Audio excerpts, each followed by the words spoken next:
রাজধানী মিরপুরে এনসিপির 6 নেতাকর্মীকে দুর্বৃত্তরা কুপিয়ে জখম করেছে বলে অভিযোগ উঠেছে।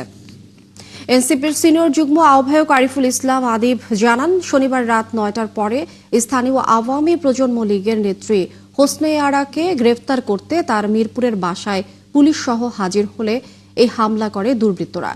আহতরা সোহরাওয়ার্দী মেডিকেল কলেজ হাসপাতালে চিকিৎসাধীন। মুক্তিযোদ্ধা প্রজন্ম লীগের ওনার সম্ভবত ফাহমিদা করে নাম, উনি আমাদের এলাকায় অবস্থান নিয়েছেন এবং ওখান থেকে আওয়ামী লীগের যত সন্ত্রাসী কার্যক্রম এগুলোর অর্থায়ন সহযোগিতা করে ওখান থেকে।